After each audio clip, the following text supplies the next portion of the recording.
Bonjour à tous. J'ai récemment fait une petite escapade de 3 jours à Paris. C'est sur mon chemin lorsque je rentre à Rouen et tant qu'à faire, j'en profite pour revoir 2 ou 3 potes qui y vivent toujours. D'autant plus que mon dernier passage à Paris remonte à il y a environ 3 ans. Mon parcours classique lorsque je rentre à Rouen, c'est donc l'Eurostar depuis la gare de Londres-Saint-Pancras jusqu'à Paris, gare du Nord, et ensuite je me rends à gare Saint-Lazare pour prendre le train jusqu'à Rouen rive droite. Et je dois dire que ce petit passage par la ville lumière m'a rappelé pas mal de choses que j'avais fini par oublier, m'a rappelé pas mal de petits détails, de petits plaisirs de la vie parisienne que j'avais fini par oublier. Et je vais vous raconter quelques anecdotes qui résument assez bien la vie parisienne et je vais essayer de vous raconter ces anecdotes en toute objectivité. J'ai un peu de mal à être objectif lorsque je parle de Paris. Voilà, c'est pas une ville que je trouve extraordinaire et quand je parle de Paris, j'ai du mal à parler bien de Paris. Mais je vais essayer au travers de ces anecdotes d'être le plus objectif possible, sans jugement de valeur, vous les raconter vraiment comme elles sont passées et c'est le lot de tous les Parisiens, de tous les gens qui vivent à Paris. La première, je vais l'appeler l'anecdote de la valise. Ça se passe à gare Saint-Lazare, je suis en train de marcher pour aller prendre mon train et je fais pas attention, il y a une dame devant et ma valise heurte son talon. Elle se retourne un peu surprise et avant qu'elle finisse sa rotation vers moi, je commence déjà à m'excuser. Excusez-moi madame, je vous avais pas vu, je suis vraiment désolé. Et elle continue toujours à me fixer. Elle me regarde assez méchamment. Je me dis, elle a peut-être pas entendu, donc je vais peut-être réitérer mes excuses. Je répète, désolé madame, je suis vraiment désolé, je vous ai pas vu. Tout ça, ça se passe en 2-3 secondes. Et elle reste plantée là. Elle continue à me regarder, elle dit rien du tout, tu vois, avec un regard extrêmement agressif. Je lui dis, mais qu'est-ce qui se passe? C'est quoi son délire? Surtout que, faut relativiser, elle avait des bottes en cuir, je marchais pas très vite, ma valise est en plastique, on peut faire des études de dynamique, de vitesse, etc. Je pense pas que l'impact eût été impressionnant, violent, extraordinaire, hein. Ça va, c'est une valise qui touche un talon de chaussure, hein. C'est pas un accident de voiture. Elle continue à me fixer et là je me dis c'est pas possible, tu veux qu'on épilogue sur les talons d'Achille, tu veux qu'on parle d'anatomie, c'est quoi ton problème? C'est bon, je me suis excusé, reprends ton chemin, c'est quoi le délire? Tu veux que je te foute une baffe? Tu veux une claque dans ta gueule? C'est quoi la suite? Rétrospectivement, je me dis peut-être que la claque lui aurait mis les idées en place. Je sais pas, tu sais, t'as des gens, ils sont un peu perdus dans leur vie, ils savent pas ce qui se passe. Peut-être qu'elle a eu une année de merde, qu'elle est au bout de sa vie, et l'incident de la valise, c'était peut-être le meilleur truc qui lui soit arrivé. C'est peut-être ça, elle était peut-être en train de méditer sur sa vie. Enfin, un truc qui s'est passé, un inconnu qui m'a heurté le talon avec sa valise, et imagine cet inconnu, en plus, lui faut une claque. Là, ça aurait été l'événement de l'année. Elle aurait parlé de ça pendant 10 ans. On m'a giflé dans une gare à Paris. Elle se serait remémoré ça, peut-être avec délectation. Et peut-être que je lui aurais rendu service, t'en sais rien. Peut-être que cette claque, elle se serait dit « Et puis merde, c'est une ville de merde, il faut que je parte. » Je lui aurais rendu service. Vous savez, il y a plein de choses qui se passent dans la vie. Sur le coup, on a l'impression que c'est négatif. Tu te fais virer, un licenciement, un coup dur dans la vie. Et quand tu analyses la situation 10 ans, 15 ans, 20 ans plus tard, tu réalises souvent que c'est le meilleur truc qui te soit arrivé. Tu te dis, mais bon sang de bon sang, ce licenciement, finalement, c'était une chance. C'est grâce à ça que je suis passé à autre chose, c'est grâce à ça que j'ai changé de pays, c'est grâce à ça que j'ai changé de boîte. Si j'avais pas été licencié, je serais encore dans cette boîte de merde à faire un boulot de merde. Tu sais pas vers quoi vont mener les choses, tu vois. Parfois, il faut toujours prendre les catastrophes qui t'arrivent dans la vie avec du recul parce que tu sais pas, dans 10 ans, cette chose va te mener vers quelque chose de meilleur. Cette catastrophe que tu avais appréhendée sur le moment comme une catastrophe est peut-être la chance de ta vie.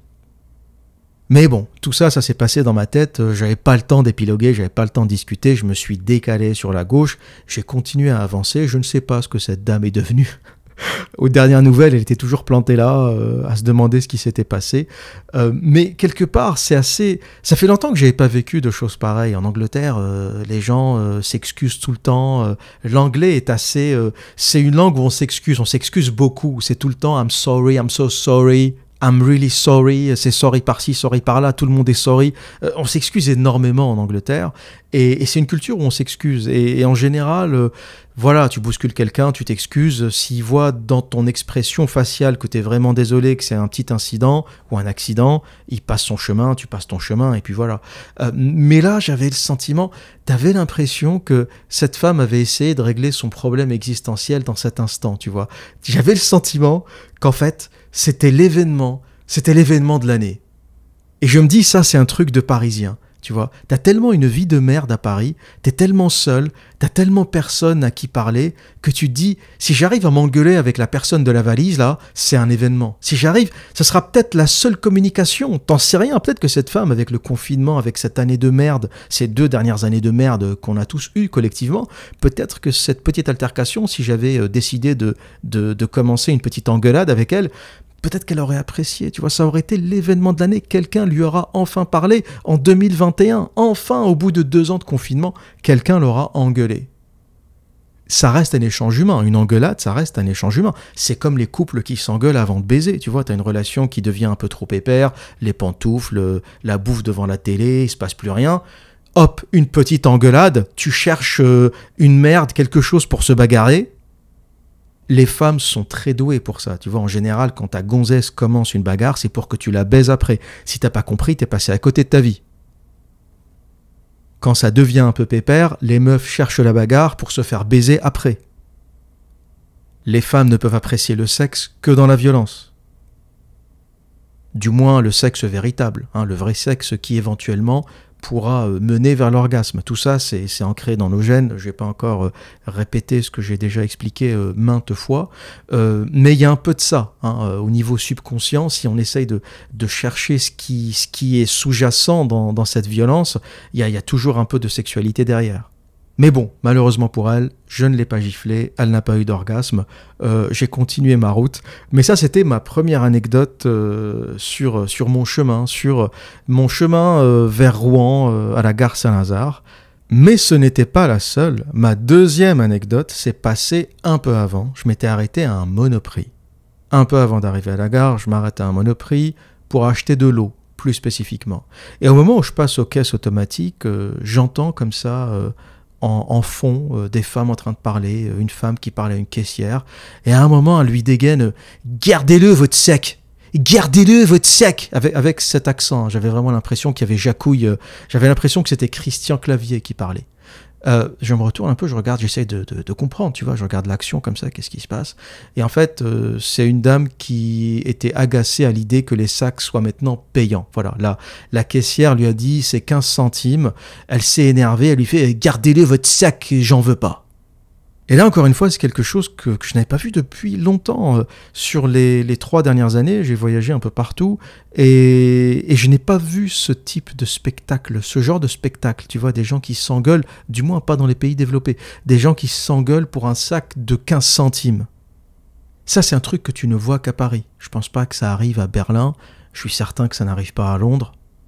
En général, dans les pays anglo-saxons, on chipote pas trop avec l'argent. C'est voilà, les choses ont un prix. T'as les moyens de les acheter, tu les achètes. T'as pas les moyens, tu passes à autre chose. T'engueules pas une caissière parce que le sac coûte 15 centimes. Et tu te dis déjà que la caissière fait un boulot de merde, elle doit certainement avoir une vie de merde. Si en plus elle doit scoltiner des clients comme ça toute la journée, je sais pas comment elles font les nénettes. Et cette cliente qui engueule une caissière, mais tu as envie de lui dire, mais dans quel monde tu vis ? Pourquoi tu l'engueules ? Pourquoi tu vas au Monoprix ? Si t'as pas les moyens, tu vas à Lidl, tu vas ailleurs. Pourquoi tu vas au Monoprix ? Monoprix, c'est une bijouterie, c'est une pharmacie, c'est pas un truc de bouffe. T'achètes 2 bouteilles d'eau, un paquet de cacahuètes, t'en as pour 15 €. Quand t'as pas de thune, tu vas pas à Monoprix. Mais ça, c'est le Parisien, tu vois. Il va aller dans un truc cher, en sachant que c'est cher, et ensuite, il va se plaindre que c'est cher. Tu vois, quand tu vas au Hilton, t'engueules pas la réception en disant c'est scandaleux, vos chambres d'hôtel sont trop chères. Ben non, c'est le Hilton, mec, tu vas ailleurs. Mais le Parisien serait capable de faire ça. Le Parisien, ça va au Hilton et ça gueule à la réception. Ah, vos chambres sont trop chères, c'est inacceptable, je comprends pas ce truc. Mais tu t'es cru où, mec ? C'est des espèces de relents de communisme que tu trouves... Je sais pas, j'ai jamais compris cette mentalité. Je sais pas si c'est des relents de communisme, des restes de communisme. Voilà, quand j'étais plus jeune, j'avais moins d'argent.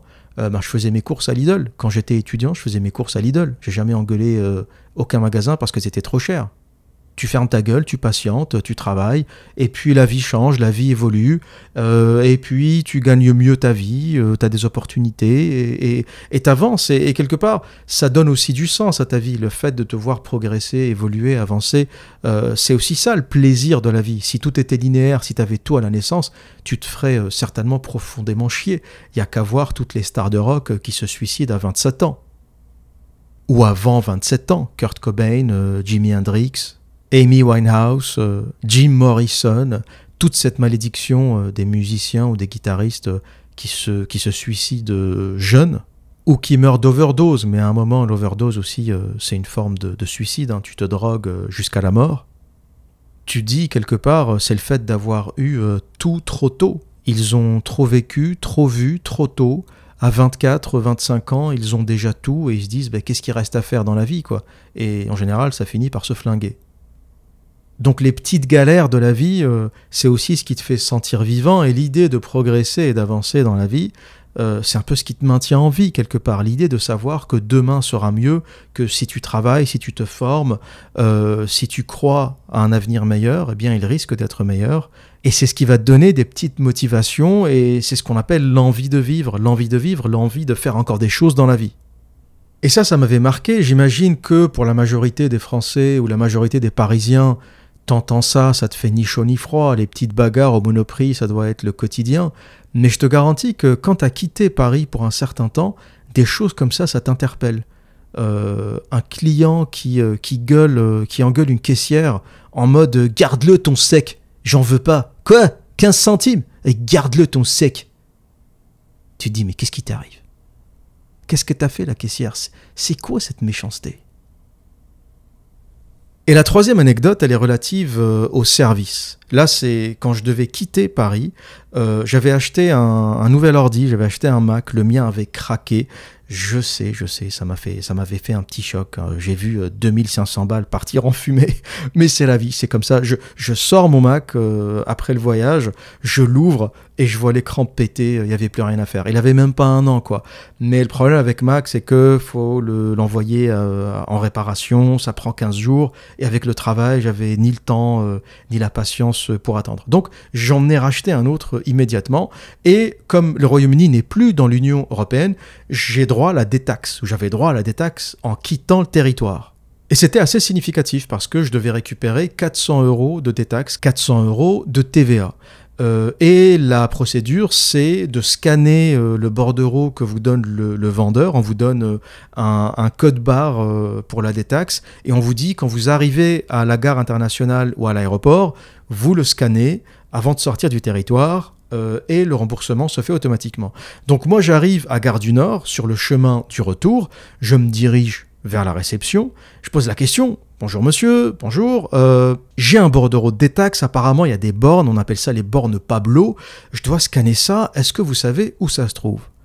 Le mec déjà, limite tu le fais chier, il n'avait pas envie de te répondre, il était en train de parler avec la gonzesse à côté, c'était bientôt la pause café, la détaxe, les bornes Pablo, il s'en branle, il me regarde, il me fait la détaxe. Il me fait, il n'y a pas de détaxe ici, c'est pas à l'aéroport votre truc. Mais je fais, mais non, je vais en Angleterre, connard. Si vous n'êtes pas au courant, il y a des trucs, je sais pas, c'est le point information, merde.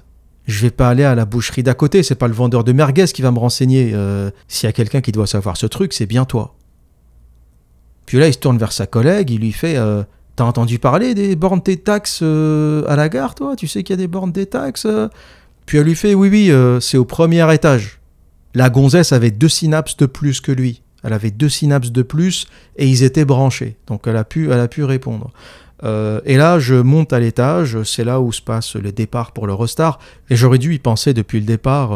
Eurostar, c'est effectivement à l'étage. Et les bornes étaient en fait juste avant de passer la police pour aller vers la zone internationale.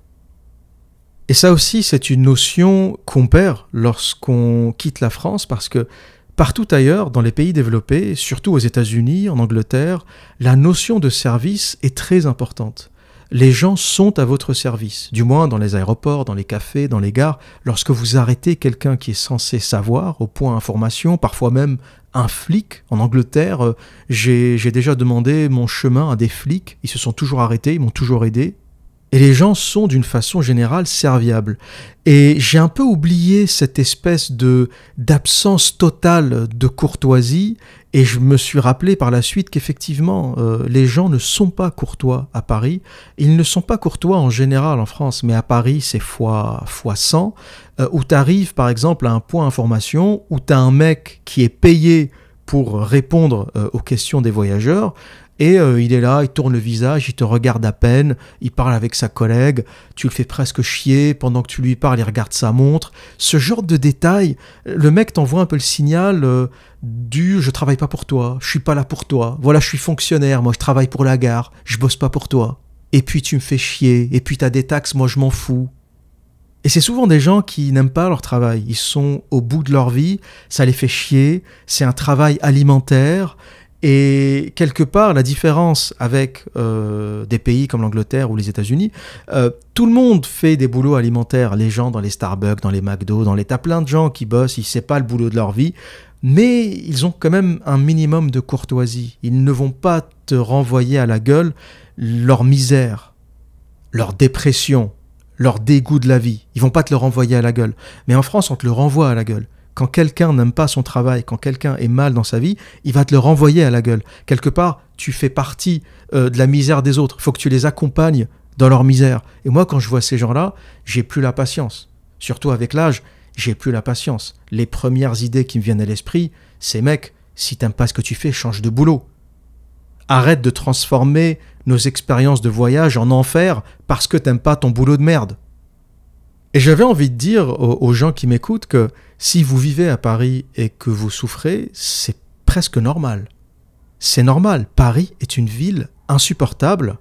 Paris est une ville où les gens ne sont pas agréables, où les gens ne sont pas serviables, où les gens sont agressifs. Et on l'oublie quelque part lorsqu'on vit loin de Paris pendant un certain temps. Mais il suffit de s'y replonger quelques instants pour retrouver ces réflexes de méchanceté, d'agressivité, de je m'en foutisme. Et faire un boulot de merde, ce n'est pas une raison pour mal se comporter. Ça ne justifie pas le fait de mal faire son travail. Certains vont me dire « Oui, mais tu sais, les serveurs ont une vie difficile. Quand tu bosses au McDo, c'est difficile. Quand tu bosses chez Starbucks, c'est difficile. » Oui, mais t'as choisi de bosser chez Starbucks. Si t'aimes pas, fais autre chose. Il y a plein de boulots alimentaires que tu pourrais faire où t'as pas besoin de faire face aux gens. Si par exemple t'as besoin d'un boulot alimentaire mais que t'aimes pas les gens, ça te fait chier le service, rendre service, l'amabilité, ça t'emmerde, fais bagagiste dans un aéroport. Là t'es tranquille, t'es planqué derrière, tu prends une valise à droite, tu la déposes à gauche, t'as pas à parler à des clients, t'as pas à affronter des clients inhospitaliers, t'as pas... Voilà, il y a des gens qui sont doués pour le service, ils ont le sourire, ils sont avenants, ils sont détendus. T'as des gens qui sont introvertis, qui ne sont pas faits pour ça, mais à ce moment-là, va bosser dans les rayons, par exemple. C'est génial, les rayons, tu prends une palette de produits, on te dit où les mettre dans le rayon, et c'est réglé, tu vois. Il y a des boulots qui sont faits pour les gens asociaux, ou qui ne sont pas à l'aise, ou que ça fait chier de sourire. Il faut quelque part choisir des métiers en fonction de sa nature. Ne fais pas serveur si t'es pas hospitalier, si ça te fait chier.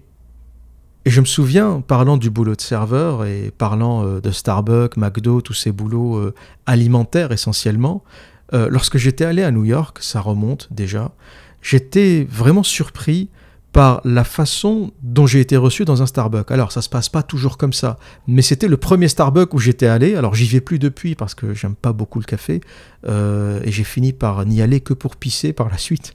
Mais au tout début, j'avais fait quelques Starbucks comme ça. C'est pratique, voilà. Ils sont à tous les coins de rue. Et à New York, quand tu as envie de pisser ou de te reposer ou d'avoir un peu de clim s'il faisait chaud ou d'avoir la connexion Internet ou le Wi-Fi, t'as Starbucks ou McDonald's, quoi. T'as pas beaucoup de choix.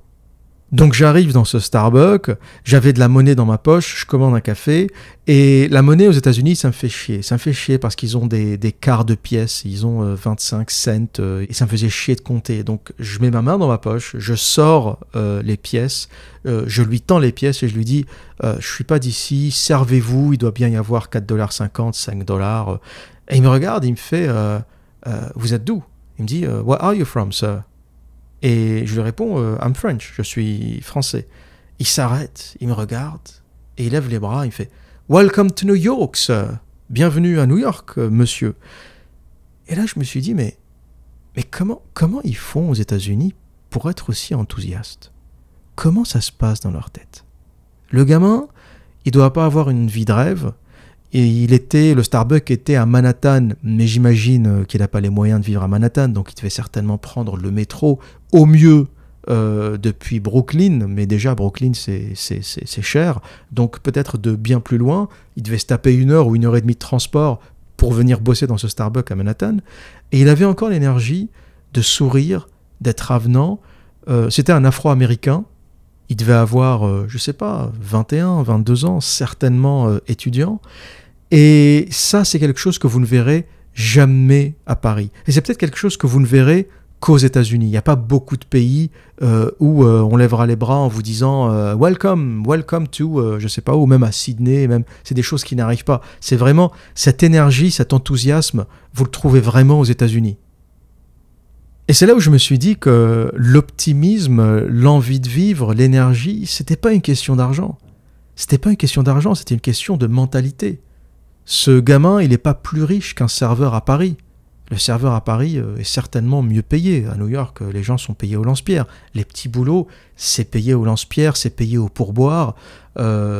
Et malgré tout, les gens sont plus avenants, sont plus agréables. Certains vont dire oui, mais justement, c'est parce que les salaires sont payés au pourboire, donc le serveur new-yorkais, s'il n'est pas avenant, s'il n'est pas souriant, il ne gagne pas sa vie. C'est en partie vrai, mais pas complètement. Les New-Yorkais sont plus positifs d'une façon générale que les Parisiens. Les gens s'arrêtent pour vous aider. C'est quelque chose que vous ne verrez jamais à Paris. Je me souviens, à San Francisco, je n'avais rien demandé à personne. Je m'étais arrêté au milieu de la rue et je regardais ma carte. Ça faisait il y a très longtemps, je n'avais pas encore Google Maps sur mon téléphone, tout ça, donc c'était encore à l'ancienne. Je devais avoir un guide du routard avec la carte. C'était une rue où il n'y avait pas beaucoup de passants.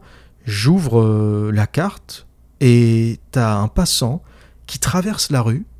Il était de l'autre côté de la rue, il traverse, il vient me voir. Je me dis, qu'est-ce qu'il fait? C'est pas possible. J'ai fait une bêtise, il va m'avertir de quelque chose. Et il me dit, qu'est-ce que vous cherchez? Vous voulez aller où? Est-ce que je peux vous aider? Montrez-moi votre carte, montrez-moi le coin où vous avez envie d'aller. Et il passe avec moi 5 minutes pour m'expliquer, tu vas tout droit, tu tournes à gauche, tu tournes à droite. Tu verras jamais ça à Paris. Des trucs comme ça n'arrive qu'en Californie pratiquement. Est-ce quelque chose qui existe dans la culture anglophone, un peu plus dans la culture américaine, des petites gentillesses comme ça au quotidien? Certains vont dire c'est faux cul, mais honnêtement, je préfère quelqu'un de souriant et d'avenant et de faux cul que quelqu'un d'honnête qui fait la gueule.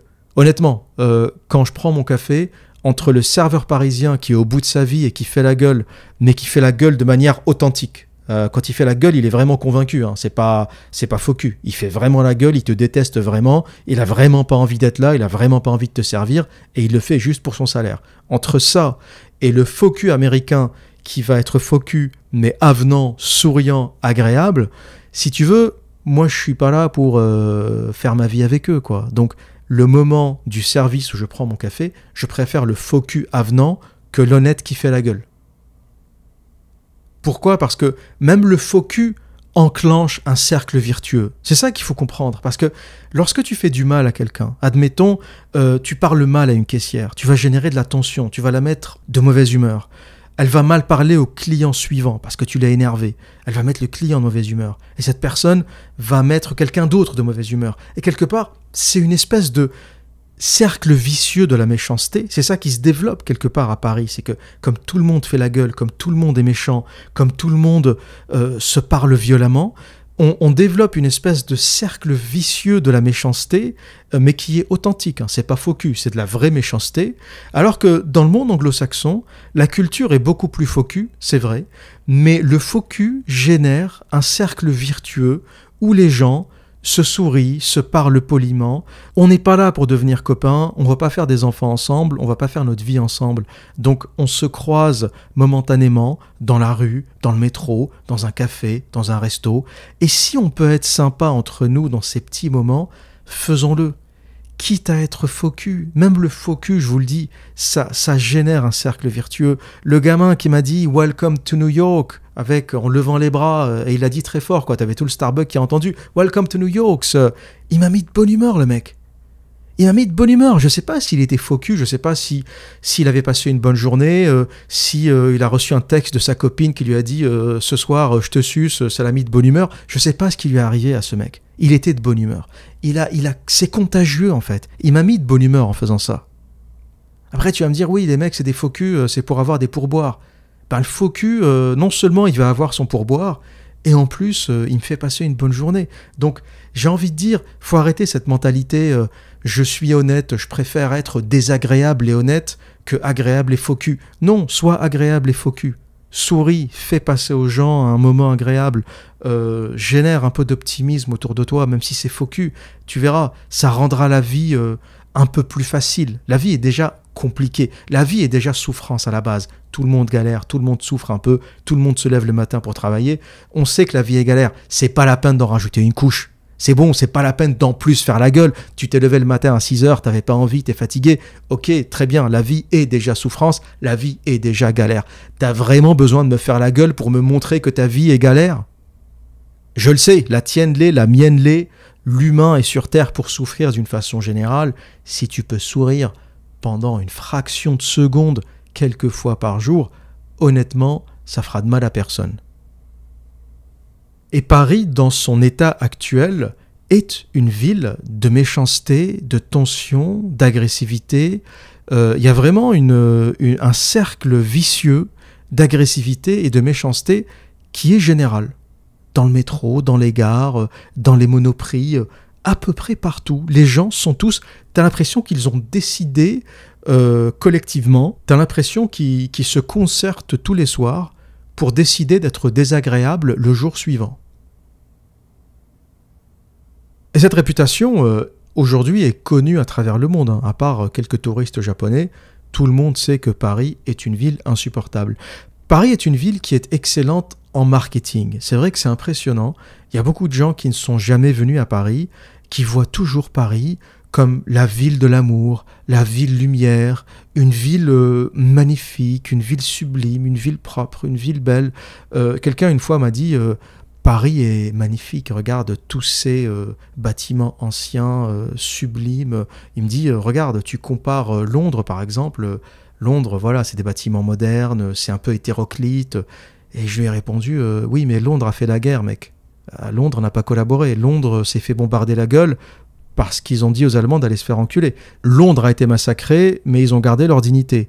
Paris a été préservé, mais à quel prix ? C'est vrai qu'on a la Tour Eiffel, on a le Louvre, on a le Grand Palais, mais le prix de tout ça, mec, baisser son froc pour garder la Tour Eiffel, je sais pas si on peut s'en vanter. Donc oui, Paris est sublime, Paris est belle, Paris est intact, Paris c'est une espèce de musée à ciel ouvert, mais contrairement à Londres, Rotterdam, Varsovie et des villes qui se sont fait complètement écraser par les Allemands, Paris est intact pour une raison que vous connaissez tous.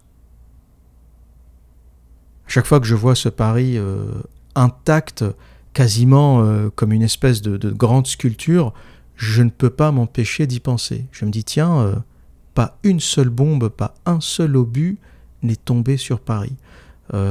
Finalement, je sais pas. Qu'est-ce qui, entre la beauté et la dignité, à vous de choisir. Moi, je pense toujours que la dignité a un peu plus de panache. Certains trouvent que c'est très bien d'avoir gardé la Tour Eiffel. Je pense que les deux avis se valent. Mais Paris est une ville excellente en marketing, à tel point que les Japonais, lorsqu'ils arrivent à Paris, développent ce qu'on appelle le syndrome de Paris. Et pour le résumer simplement, c'est lorsqu'on trouve des Japonais choqués, perdus, c'est des passants ou parfois la police qui retrouvent des touristes japonais qui ne se souviennent plus de l'adresse de leur hôtel, ils ne se souviennent plus parfois de qui ils sont dans un état de choc total et quelque part ce choc est dû à l'écart entre le Paris fantasmé et le Paris vécu. Il faut savoir que beaucoup de gens avant d'arriver à Paris, ce qu'ils connaissent de Paris, c'est Hermès, Louis Vuitton, les Champs-Élysées, la Tour Eiffel, les musées, la mode, Jean-Paul Gaultier, les films, les séries, Emily in Paris, le truc qui se passe entre le 1er et le 3e arrondissement, elle bouge pas de là-bas. Et les touristes ont ça en tête. Ils imaginent tous qu'il y a des musiques d'Edith Piaf dans la rue, qu'il y a encore des gens qui jouent de l'accordéon. Alors, il y a toujours des gens qui jouent de l'accordéon, mais c'est des Roumains, ça a changé, quoi. Et ils arrivent à Paris. Et tout de suite, t'imagines, déjà les portes d'entrée dans Paris, t'as Gare du Nord pour les trains et t'as Roissy-Charles de Gaulle pour les avions. Les deux pires situations possibles et imaginables. Déjà, quand t'arrives de Londres à Paris, Gare du Nord, tu te dis, je me suis trompé de destination. Le truc, c'est Bamako, c'est pas possible. Parce que Saint-Pancras, l'équivalent de Gare du Nord en Angleterre, l'arrivée de l'Eurostar, est l'une des gares les plus élégantes au monde. Saint-Pancras est magnifique, c'est d'une propreté incroyable, ça fonctionne. Alors c'est un peu plus petit que Gare du Nord, Gare du Nord c'est la plus grande gare d'Europe, mais Saint-Pancras, tu sens que tu es dans une gare d'un pays développé. Tu vois clairement que tu es dans la gare de la 5e puissance mondiale. Tu vois, voilà, t'es en accord avec une gare d'un pays européen développé. Quand tu arrives à Gare du Nord, tu te dis, mais qu'est-ce qui s'est passé? Qu'est-ce qui s'est passé? C'est quoi? C'est un territoire africain en France? C'est une principauté africaine en France? C'est quoi? Mais c'est quoi ce truc? Puis tu sors de la gare, t'as les mendiants, les Roumains, c'est bordélique. Là, tu reconnais plus la population, tu ne reconnais plus les gens. Tu te dis, mais c'est quoi ce truc? Honnêtement, c'est choquant. C'est choquant. Tu ne vois pas... tu n'arrives pas à concevoir que tu es dans un pays européen. Et c'est quelque chose qu'on ne voit pas à Londres. Hein. Beaucoup de gens me disent, oui, mais l'Observateur, Londres, les Pakistanais, les Indiens... Alors, les gens qui me disent ça, c'est les gens qui n'ont pas mis les pieds à Londres depuis les années 70. Parce que cette histoire d'immigration indienne pakistanaise, c'est l'immigration des travailleurs des années 60-70. Depuis, Londres a bien changé. L'immigration des 20 dernières années en Angleterre est européenne essentiellement, Europe de l'Est, Pologne, européenne, Europe du Sud, Espagne, Italie, France. Il y a 400 000 Français en Angleterre. Donc lorsque vous prenez le train en Angleterre ou lorsque vous prenez le métro à Londres, vous êtes encore dans une ville européenne. Et l'Angleterre a une immigration qui est diversifiée. On parle beaucoup de diversité en France, là la diversité, mais on n'a pas de diversité. Je le répète, on n'a pas de diversité en France. Quand 99% de ton immigration vient d'Afrique, Afrique du Nord, Afrique subsaharienne, c'est pas de la diversité, ça. En Angleterre, on peut parler de diversité.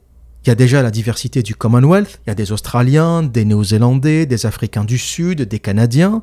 Il y a l'immigration historique des anciennes colonies, Inde, Pakistan, Égypte, etc.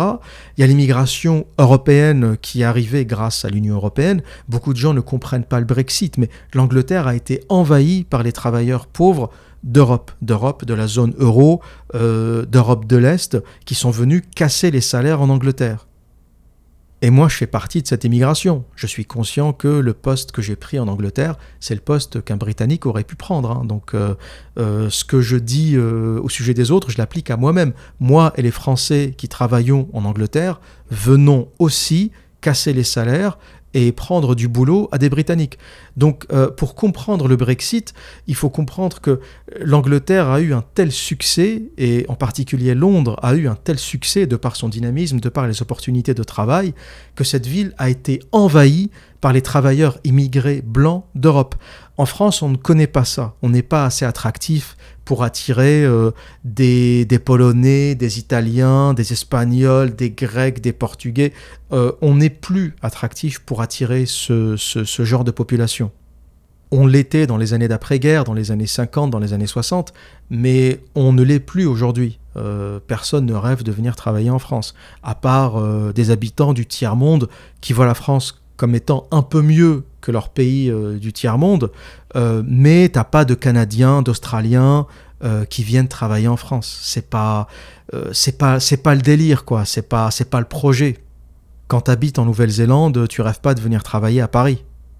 Quand tu vis aux États-Unis, tu rêves pas de venir travailler à Paris. Quand tu es un investisseur américain, tu rêves pas de venir investir en France avec 75% de taux d'imposition sur tous tes revenus au-delà d'1 million. 1 million, c'est pas beaucoup pour un homme d'affaires, tout est relatif.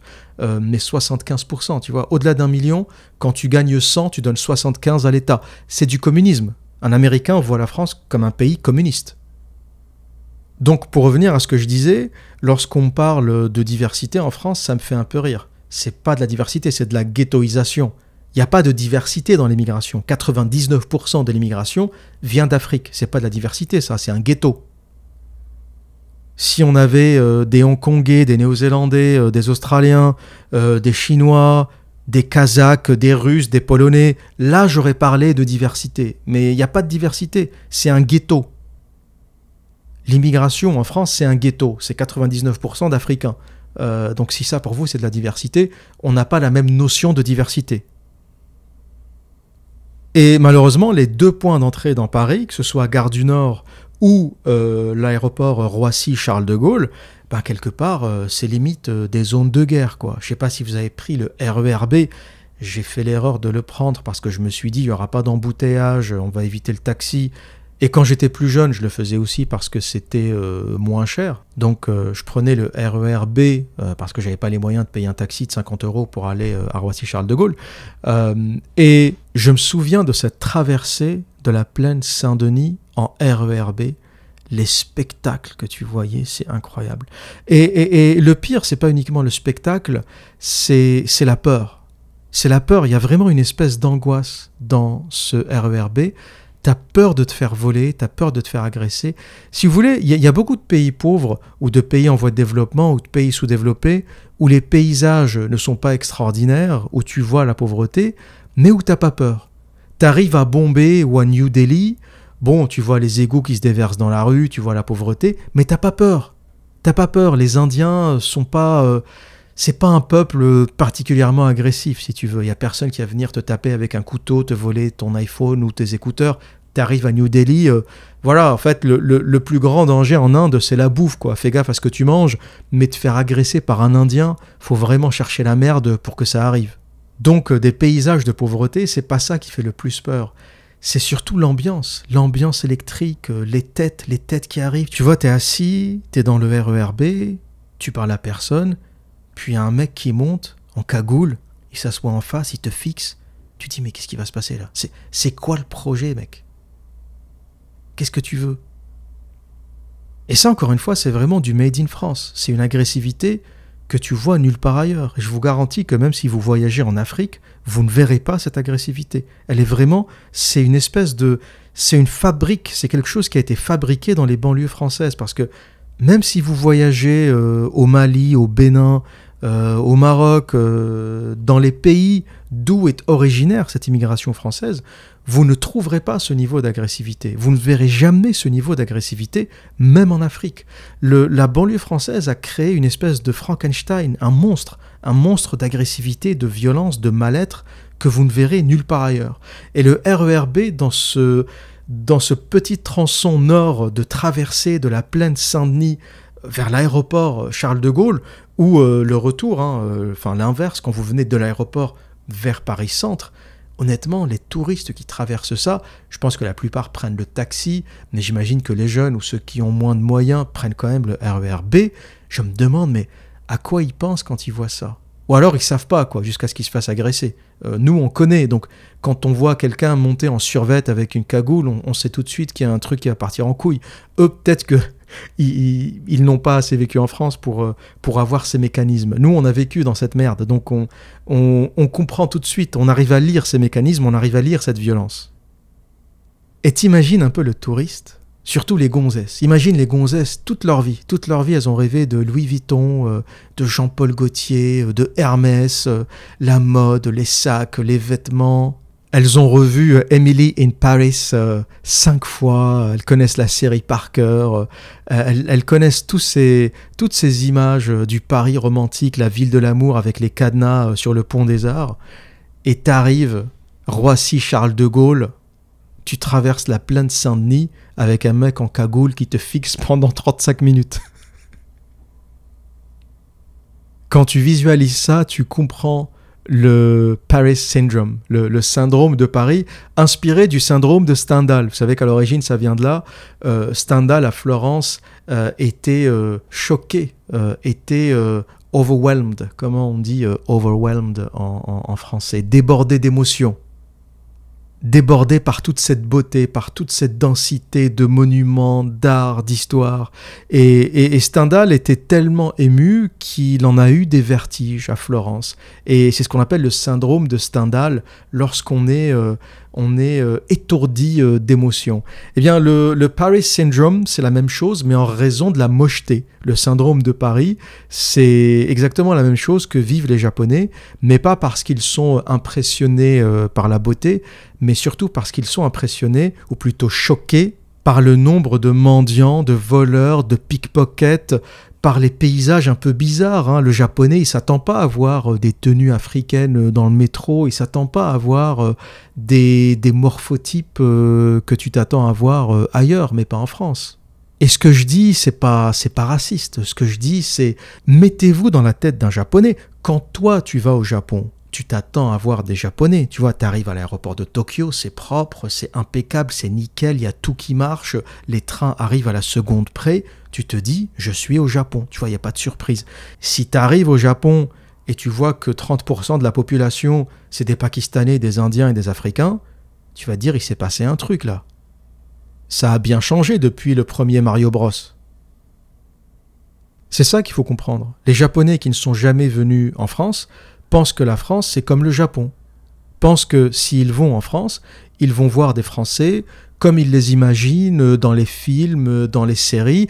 Alors c'est un peu en train de changer. Il y a des séries par exemple comme Lupin qui ont beaucoup de succès à l'étranger, beaucoup de succès en Angleterre notamment. C'est un collègue qui est venu me dire « Est-ce que tu as vu Arsène Lupin ?» Je dis « Mais t'es anglais toi, que tu me casses les couilles avec Arsène Lupin ?» Elle me dit « Si, il y a une série sur Netflix, c'est avec Omar Sy, j'adore cet acteur, etc. » Donc Omar Sy commence à être connu dans le monde, il est connu dans le monde. Le film Intouchable a eu beaucoup de succès, donc de par le cinéma, les séries, le soft power, même à l'étranger, de par le football par exemple, hein, lorsqu'on voit l'équipe de France, donc partout à l'international, on sait que la France maintenant c'est un pays où il y a des Français d'origine africaine, d'origine nord-africaine, etc. Donc petit à petit ça commence à se savoir, mais c'était pas forcément le cas il y a 20 ans. Ce que je vous dis, le Paris Syndrome, le syndrome de Paris, c'est pas nouveau, hein, ça existe depuis les années 90. Et c'est pour ça qu'il est important de préciser que ce que je dis, ce n'est pas du racisme. Mettez-vous dans la peau d'un Japonais qui pense que la France, c'est comme dans les films d'il y a 30 ans. Et encore une fois, avec les séries, avec le sport, le football notamment, eh bien, de plus en plus de Japonais commencent aussi à savoir qu'en France, il y a des Blacks, des Maghrébins, il y a d'autres ethnies que la France, et un pays multiculturel est en train de devenir de façon officielle un pays multiculturel. Je dis pas que c'est bien ou que c'est pas bien, je dis que c'est comme ça, c'est la marche du monde, c'est le chemin qu'a choisi la France. La France s'est toujours rêvée en empire mondial. Voilà, on s'est toujours rêvé en grande puissance mondiale. On a rêvé qu'il y aurait des Français en Indochine, en Afrique du Nord, en Afrique noire, en Amérique du Nord. On a toujours rêvé cette France impériale.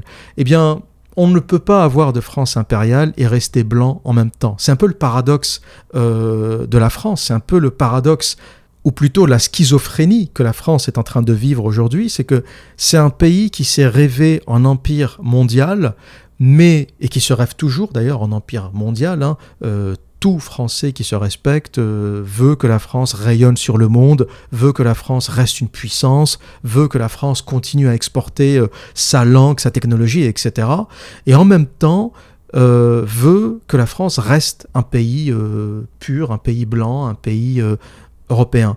Mais il faut choisir. On ne peut pas être un empire mondial et rester européen, rester blanc. C'est un peu la schizophrénie dans lequel a toujours vécu la France. Vous savez qu'à une époque de la France coloniale, de la France impériale, il y avait même un drapeau qui montrait tous les types de Français. Et on avait sur le drapeau un Asiatique qui représentait l'Indochine, on avait un Maghrébin avec une espèce de turban traditionnel, on avait un Africain, un Noir, et c'était un peu le drapeau des colonies, le drapeau de l'Empire.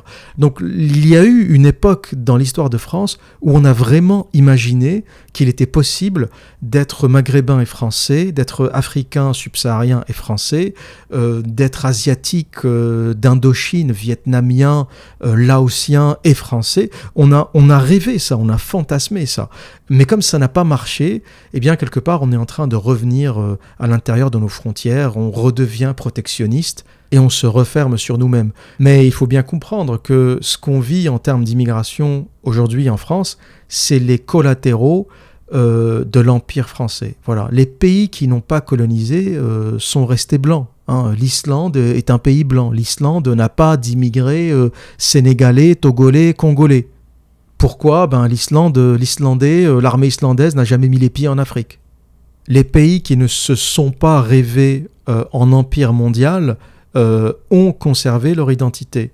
Et il est important de le dire, il y a vraiment une schizophrénie dans la culture française qui est que on veut être un empire mondial qui rayonne sur le monde et en même temps, on veut rester à l'intérieur de nos frontières. Et ça, c'est pas possible. Ça ne marche pas. C'est techniquement impossible. Coloniser un pays, partir dans un pays pour transmettre sa culture, son système, sa monnaie, etc., c'est un peu comme violer une femme. Vous allez trouver l'allégorie un peu violente, mais essayez de comprendre la logique. On a violé cette femme, on lui a fait un enfant, et maintenant on se retire, on a envie de partir. C'est ce qu'on a fait dans les colonies. On est parti, on a cassé les équilibres tribaux locaux, on a créé des États-nations. L'Afrique ne connaît pas l'État-nation. L'Afrique est un continent de systèmes tribaux. Et les frontières qu'ont dessinées Britanniques et Français sont encore aujourd'hui à l'origine de plein de conflits. Pourquoi ? Parce que c'est des frontières artificielles qui ne respectaient pas l'équilibre des tribus, qui ne respectaient pas les équilibres locaux. Les Britanniques ont fait la même chose en Afrique du Sud. Et donc, lorsqu'on se retire, on laisse des pays avec des frontières comme l'Algérie. Les frontières actuelles de l'Algérie ont été dessinées par la France. Si vous cherchez ces frontières avant 1830, vous ne les trouverez sur aucune carte et dans aucun livre. Je sais que c'est un sujet qui prête à polémique, mais moi je suis un rationnel, j'analyse les choses de manière objective. L'Algérie a été berbère, ensuite elle a été romanisée pendant près de 6 siècles. Les Turcs sont passés aussi par là. Il y a eu des frontières, il y a eu plusieurs cartes, mais aucune de ces cartes ne ressemble à l'Algérie moderne. L'Algérie telle qu'elle est dessinée aujourd'hui est une invention intégralement française. Je dis pas que c'est bien ou que c'est mal, je dis que c'est comme ça. Et en dessinant ces frontières, on a certainement cassé des équilibres qui sont encore des sujets de tension aujourd'hui. Et j'ai cité l'exemple de l'Algérie, mais on peut appliquer ça à quasiment tous les pays d'Afrique subsaharienne. Donc coloniser un pays, c'est comme faire un enfant à une femme, par la force, parce qu'aucun pays n'a demandé à être colonisé. Et une fois que l'enfant est là, on se retire. On se retire et on dit, tout ça, ça ne nous regarde pas, c'est pas à nous. Sauf que le gamin est là. Pour un pays, c'est quoi le gamin ? C'est la langue, la culture, les systèmes monétaires. Vous remarquerez d'ailleurs que les colonies britanniques s'en sortent un peu mieux que les colonies françaises parce que les Britanniques ont laissé un système économique capitaliste qui permet à ces pays-là d'arriver à se débrouiller un peu mieux. La France a transmis son système parisien d'État central, d'État centralisé qui essaye de contrôler tout le territoire et ça ne marche pas forcément ou c'est pas du moins la façon la plus optimale de gérer un pays. La France fonctionne en tant qu'État-nation. Je ne suis pas certain que les pays d'Afrique subsaharienne fonctionnent bien en tant qu'État-nation. On verra d'ailleurs que tous les problèmes de corruption, de vol, d'instabilité, lorsqu'on creuse un peu, on verra que c'est des conflits tribaux. au sein du même État-nation complètement créé par, que ce soit la France ou le Royaume-Uni, eh bien, il y a des tribus qui se font la guerre. Les Hutus et les Tutsis partagent le même État-nation, le Rwanda, ça ne les a pas empêchés de se massacrer. Pourquoi ? Parce que pour eux, cet État-nation n'existe pas. La seule chose qui compte, c'est la tribu, c'est l'ethnie. Et même s'ils partagent le même drapeau, le même pays, accessoirement et artificiellement créé par une puissance coloniale, ils vont se foutre sur la gueule et ils vont se massacrer. Parce que la seule importance, la seule chose qui vaut en Afrique, c'est la tribu. L'État-nation, tout le monde s'en branle. L'État-nation, encore une fois, est une invention européenne. Et l'un des États-nations les plus parfaits, les plus centralisés et les mieux organisés, c'est la France. Même l'Allemagne n'est pas un État-nation à l'image de la France. Il y a des Länder très puissants, les régions sont très puissantes, le gouvernement central ne contrôle pas tant de choses que ça, alors qu'en France, toutes les décisions se prennent à Paris. Même les lois votées aux Antilles, en Martinique, se prennent à Paris. Les gens se révoltent dans les Outre-mer contre le vaccin, contre le port du masque, contre tout ce qu'ils jugent un peu abusé, parce que c'est un autre climat, parce qu'il fait plus chaud, parce que les populations sont plus jeunes, parce que peut-être que le virus fait moins de dégâts là-bas, mais c'est quand même le gouvernement central de Paris, basé sur la météo qu'il fait en Île-de-France, basé sur les statistiques récoltées dans le nord de la France, on va prendre des décisions pour des territoires qui se trouvent à 7000 km de là. Mais ça, c'est le modèle français. C'est pas le modèle britannique, c'est pas le modèle allemand. La France est l'État-nation centralisé par excellence, pour le meilleur et pour le pire. Et voilà pourquoi je considère Paris comme un piège à cons, parce que le marketing de Paris fait qu'on a vraiment l'impression que c'est une ville incroyable, que c'est une ville géniale, et ça l'est au niveau de l'esthétique. C'est vrai qu'il y a très peu de villes qui peuvent entrer en compétition avec Paris au niveau de sa beauté pure, sauf que moi je fais partie des gens qui considèrent qu'on ne mange pas des bâtiments. Hein. Paris c'est beau, la Tour Eiffel c'est beau, mais on ne vit pas de Tour Eiffel et de Champs-Élysées. Hein. Quand tu vis à Paris, ton quotidien c'est pas la Tour Eiffel. Ton quotidien, c'est les emmerdes, c'est la délinquance, c'est la saleté, c'est les embouteillages, c'est l'impossibilité de trouver une place pour stationner, c'est les trottinettes à la con, c'est ce genre de choses que tu vois au quotidien. Hein. La Tour Eiffel, bon, encore une fois, le métal, ça se mange pas. Cette idée de ramener la grandeur de la France à la Tour Eiffel, ça m'a toujours un peu agacé. C'est une très belle œuvre d'ingénierie, mais il faut arrêter 2 secondes, quoi. Ça va 2 secondes, c'est bon. C'est un tas de ferraille qui est très haut, d'accord, mais faut arrêter de transformer ça en espèce d'idole et de ramener tout le savoir-faire français à Hermès et la Tour Eiffel, quoi. Ça va 2 secondes. D'ailleurs, ça fait partie du marketing contre-productif parce que les gens aujourd'hui dans le monde, beaucoup ne savent même pas que la France c'est une puissance technologique. Tout le monde pense que la France c'est un pays qui fabrique des sacs et qui a des restos. Voilà, dans le subconscient collectif, la France c'est la bouffe, on mange bien, miam miam, et on a L'Oréal, hein, il y a les gonzesses qui se maquillent, hein, tout le fake, le maquillage et toutes ces conneries de gonzesses, ben, ça se fabrique en France, et les sacs, voilà. Et quelque part, c'est ce qu'on vend à l'étranger, et on oublie que la France c'est une puissance nucléaire, c'est une puissance technologique, c'est une puissance numérique, c'est une puissance dans le secteur de l'automobile, c'est une puissance aérospatiale. On fabrique quand même Airbus.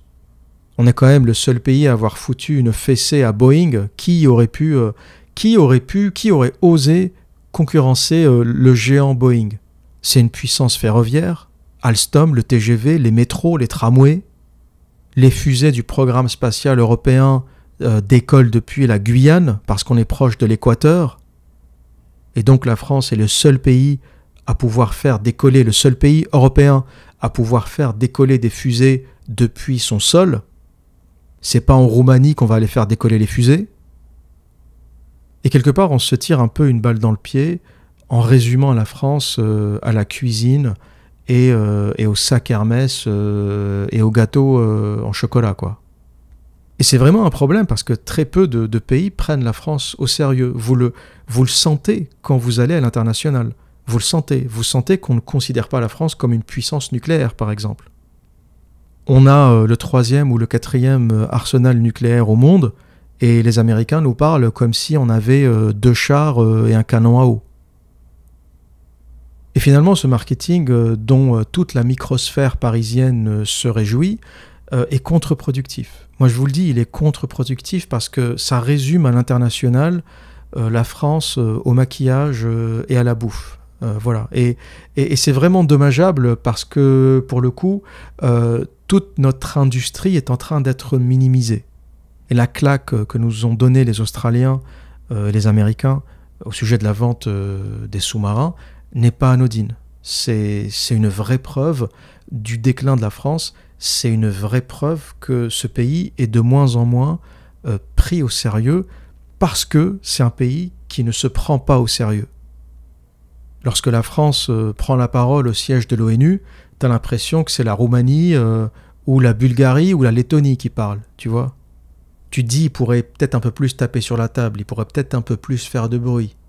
Et on se fait balader par la Pologne, on se fait balader par des pays européens qui te disent ouais, mais la France c'est un membre comme un autre de l'Union européenne, voilà, faut voter à l'unanimité pour décider de la moindre chose. Vous imaginez que l'Union européenne, c'est quand même une union où on a donné à la Lettonie le même pouvoir que la France. Il fallait le faire quand même. Si tu veux, lorsqu'on veut décider quelque chose, il faut que la Lettonie vote. La Lettonie, c'est un pays, tu lui parles même pas, quoi. Avec tout le respect que j'ai pour les Lettons, hein. Je ne suis pas en train de vous insulter s'il y en a qui m'écoutent, mais toute mesure gardée, si tu veux, quand t'es la France, il y a un Letton qui lève la main pour dire « je suis pas d'accord », tu lui dis déjà « toi, t'es qui ? T'es qui ? Comment tu t'appelles ? Ferme ta gueule, reprends ta chaise. J'étais un empire mondial quand tu bouffais de la merde. J'étais un empire mondial, t'existais pas encore. Qu'est-ce que tu viens me casser les couilles, tu vas voter, t'es pas d'accord ?» Et pour conclure, vous savez que on a le sentiment que ça ne fait que très peu de temps que Paris est une ville en déclin, que Paris est une ville insupportable. Mais ça fait plus longtemps que ça, que beaucoup de gens, beaucoup d'artistes, beaucoup d'auteurs ont le même avis. Et je vous passerai un extrait de l'essai de Louis-Ferdinand Céline, livre extrêmement controversé, dans lequel il parle de Paris. Ce que vous allez écouter, c'est une lecture d'un Québécois formidable qui s'appelle Jean Matte. Et cette lecture reprend un extrait de Bagatelle pour un massacre où Louis-Ferdinand Céline parle de Paris. Il décrit Paris en 1937 déjà. Et ce texte n'a pas pris une seule ride, il aurait pu être écrit aujourd'hui. Et vous allez me dire, mais l'observateur Louis-Ferdinand Céline, il est antisémite, t'es fou de partager cet auteur. Alors, moi je pars du principe que je fais confiance à l'intelligence de mon audience, je laisse les gens se faire une opinion, et je ne suis pas pour l'interdiction de ces textes. D'ailleurs, Céline n'est pas interdit, il est controversé, mais il n'est pas interdit. Et cette idée d'infantiliser son public en disant on va décider pour vous, c'est ce que font les États aujourd'hui, on va décider pour vous parce que vous êtes des cons, on va vous interdire certaines choses parce que ça peut vous influencer et on va sélectionner pour vous ce que vous pouvez lire, je suis pas d'accord avec ça. Je pars du principe que les gens ont un libre arbitre et qu'on peut écouter plein de choses, qu'on peut lire plein de choses en se faisant sa propre opinion. Et si quelqu'un dépasse certaines limites, eh bien on peut très bien se dire je suis pas d'accord, je trouve qu'il a poussé le bouchon un peu trop loin. Et c'est un peu la façon avec laquelle j'aborde Céline. Je trouve qu'il a un talent formidable. Céline, tu l'aimes ou tu l'aimes pas, c'est un génie. On peut être d'accord ou pas avec le fond de sa pensée, c'est un vrai talent littéraire, c'est un vrai génie littéraire. Et il m'arrive parfois, quand je lis des choses, je me dis, il a poussé le bouchon un peu trop loin. Ah, il dérape un peu. Ah, il généralise un peu. Mais voilà, je peux apprécier quelqu'un sans être d'accord avec tout ce qu'il dit. C'est ça l'intellectuel, c'est ça la personne qui est capable de réfléchir, c'est ça la personne qui a un libre arbitre. C'est quelqu'un qui est capable de dire, j'ai écouté ce truc, je trouve que c'est bien sur certains points, je trouve que ça déborde un peu sur d'autres points, et puis voilà. Et je pense qu'il faut faire confiance à l'intelligence des gens et pas les traiter comme des gamins en décidant à leur place ce qu'ils ont droit de lire, ce qu'il faut leur interdire, parce qu'ils vont être influencés, sous-entendu, c'est tous des cons, ils vont croire à tout ce qu'ils lisent. Moi, je pense que non, et c'est la raison pour laquelle je partage un extrait sur Paris, essentiellement, de Louis-Ferdinand Céline, avec une lecture sublime, avec l'accent québécois qui n'enlève rien à son charme, de Jean Matt. Très bonne écoute à tous, et à très bientôt. Paris, puisque nous en sommes là, est une ville qu'on ne peut plus reconstruire, même plus aménager d'une façon ou d'une autre. Les temps des rafistolages, des bricoles, des petites malices, des affuteries sont révolus. C'est une ville qui a fait toute sa vie, qui est devenue maintenant toute nuisible, mortelle pour ceux qui l'habitent. Le mieux, c'est qu'elle reste croupir en retrait définitif, en touchant musée, avec tourniquet si l'on veut, une exposition permanente en arrière des événements comme Aigues-Mortes, Bruges ou Florence. Faut la démembrer tout à fait, lui laisser juste les parties mortes, tout le faisandé qui lui convient. Pour les humains, c'est autre chose, ils ne peuvent pas vivre dans un cadavre. Paris, jolie ville croupissante, gentiment agonique, entre la noble place des Vosges et le musée Carnavalet. Parfait. L'agonie est un spectacle qui intéresse bien des personnes. Vieillards fétides qui se disloquent en susurrant des choses d'histoire. La seule banlieue possible d'une ville de 4 millions d'habitants, c'est la mer. La mer seule, assez puissante, assez généreuse, pour assainir quotidiennement ce terrible infernal ramassis, cet effrayant conglomérat de pourriture organique, inhalante, expirante, chiatique, fermenteuse, fébricillante, virulogène. La ville la plus malsaine du monde, la plus emboîtée, la plus encastrée, infestée, confinée, irrémédiable. C'est Paris, dans son carcan de collines, un cul-de-sac pris dans un égout, tout mijotant de charognes, de millions de latrines, de torrents de mazout et pétrole bien brûlant, une gageure de pourriture, une catastrophe physiologique préconçue, entretenue, enthousiaste. Population à partir de mai, plongée, maintenue, ligotée dans une prodigieuse cloche au gaz, littéralement suffoquée, strangulée dans les émanations, les volutes de 1000 usines, de 100 000 voitures en trafic, les dégagements sulfureux, stagnants de millions de chiots, absolument corrodés, minés, putréfiés jusqu'à ces derniers hémoblastes par les plus insidieuses, les plus pernicieuses ordures aériennes. Ventilation nulle. Paris est un pot d'échappement sans échappement. Buée, nuages de tous les carbures, de toutes les huiles, de toutes les pourritures jusqu'au 2e étage de la Tour Eiffel. Une cuve opaque, asphyxiante au fond de laquelle nous rampons et crevons. Densité de pourriture vaporeuse infranchissable à tous les rayons solaires directs. La nuit, le fameux Ouessant lui-même, avec ses 300 millions de bougies, sèche, risible contre ce rideau de toutes les pourritures parisiennes stagnantes, parfaitement opaques. Aucune lumière ne peut percer, disperser cette bouillie. Pourriture prodigieuse, surchauffée, enrichie infiniment pendant tous les mois de l'été par tant d'autres saloperies permanentes, exsudants organiques, résidus chimiques, électrifiés de millions de carburations abjectes qui nous filent tout droit les bronches et le trésor de notre sang. À la bonne santé pour la ville lumière, une poubelle gazeuse pour torture imbécile. Salut! Les humains se traînent dans Paris, ils ne vivent plus, c'est pas vrai. Jamais ils n'ont leur compte humain de globules, 3 à 5 milliards ou plus au lieu de 7. Ils n'existent qu'au ralenti, en larves inquiètes. Pour qu'ils sautent, il faut les doper. Ils ne s'émoustillent qu'à l'alcool. Observez ces faces d'agonique, c'est horrible à regarder. Ils semblent toujours un peu se débattre dans un suicide. Une capitale loin de la mer, c'est une sale cuve d'asphyxie, un Père-Lachaise en convulsion. C'est pas de l'urbanisme qu'il nous faut. C'est plus d'urbanisme du tout. La banlieue, faut pas l'arranger, faut la crever, la dissoudre. C'est le bourrelet d'infection. La banlieue qu'entretient, préserve toute la pourriture de la ville. Tout le monde, toute la ville, à la mer, sur les artères de la campagne pour se refaire du sang généreux, éparpillé dans la nature, au vent, aux embruns, toutes les hontes, les fientes de la ville. Débrider toutes ces crevasses, ces rues, toutes ces pustules, ces glandes stimulantes de tous les pus. Les immeubles, guérir l'humanité de son vice infect, la ville. Quant à nos grandes industries, ces immenses empoisonneuses, toujours en train de gémir après la Seine et les transports, on pourrait bien les contenter, les combler dans leurs désirs, les répartir immédiatement sur tous les trajets d'autostrade, sur tout l'immense parcours rural. C'est pas la place qui leur manquerait par catégorie. Elles auraient des 1000 kilomètres de grands espaces et de verdure pour dégager leurs infections. Ça dissout bien les poisons des 1000 kilomètres d'atmosphère. Le verre, ça prend bien le carbone. extirper les masses asphyxiantes de leurs réduits, de leur asphalte, les damner de la gueule vinaceuses, les arracher du bistrot, les remettre un peu dans les prairies avec leurs écoles et leurs vaches pour qu'ils réfléchissent un peu mieux, voir s'ils seraient un peu moins cons, les femmes un peu moins hystériques, une fois moins empoisonnées. Les distances plus ou moins grandes pour les boulots ou l'école, c'est pas une question. Les transports, il faut qu'ils servent. Plus c'est distant, mieux ça vaut. Transport, c'est fait pour transporter. Paris, souqué dans sa ceinture, tient encore du genre Lutèce, le genre de l'empereur Julien. Il utilisait des chevaux pour le transporter, cet homme, qui était harnaché comme des klebs, avec un collier de même, qui les étranglait au trot.